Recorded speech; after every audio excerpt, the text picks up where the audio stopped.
Florida home prices, as well as the number of closed home sales so far through 2024, look a lot like they did at this point a year ago in early 2023, based on the latest statistics from Florida Realtors.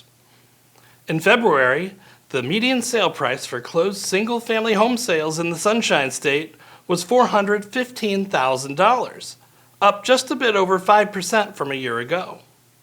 The number of single-family home sales, meanwhile, was up only a little over 2% compared to last February. So, as was the case in January, not much of a change relative to last year, which is not entirely surprising given that mortgage rates have remained stubbornly high so far in 2024.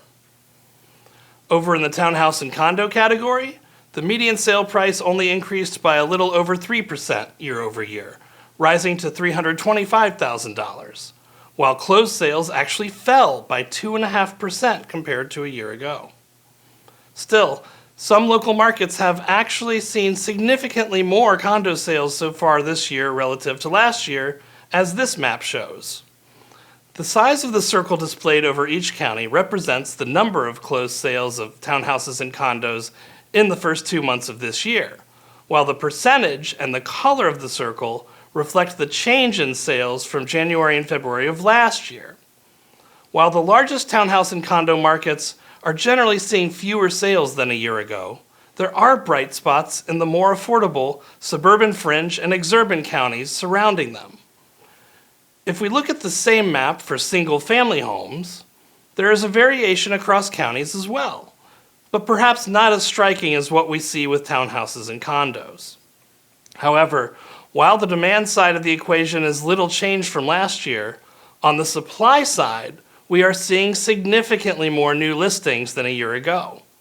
As I highlighted in last month's video, the monthly number of new listings in Florida dropped below normal levels beginning in fall of 2022, when the mortgage rate lock-in effect really started to take hold, and they remained there for about a full year. But in the latter part of the third quarter of 2023, they returned to normal levels for the remainder of the year. So far this year, while you could still characterize new listings of single-family homes as being in their normal pre-pandemic range, they were at the high end of that range in February. In fact, there were more single-family homes listed for sale in Florida this February than in any February dating back to 2008, when we started tracking new listings. Not by a lot, mind you. There were nearly this many new listings in both February of 2016 and 2018. But still, this has been a remarkable turnaround compared to where we were last year at this time, when we had the lowest number of February new listings since 2013.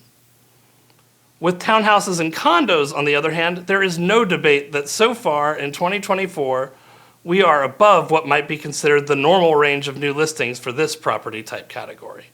The recent escalation in insurance rates and condo fees are likely responsible for a lot of this increase. But the geographic distribution of Florida's townhouses and condos is also very different than its distribution of single-family homes. So local market dynamics also likely play a role. Let's take a look at our map again, which this time shows year-to-date new listings instead of closed sales, as well as their year-over-year percent change. As you can see, there are no townhouse and condo markets of any significant size that have not seen a seismic increase in new listings this year relative to last year. And interestingly, some of the markets with the largest increases are those suburban and exurban counties that also saw significant rises in sales year over year. Switching now to single-family homes, the areas where we're seeing the biggest growth in new listings are mostly along the west coast of the peninsula, but clearly this is a statewide trend as well. Despite the rapid rise in inventory levels that has resulted from the resurgence in new listings, inventory levels at the end of February in both property type categories were still well within the ballpark of the pre-pandemic norm that was established roughly from 2013 onward. It will take a lot more inventory to put a significant dent in home prices. Look to the left side of the chart if you want to know how much.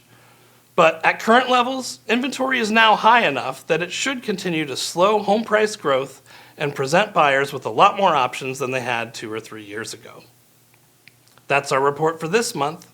But Florida Realtors members, Remember that we also track several other metrics like days on market, cash sales, and months of supply.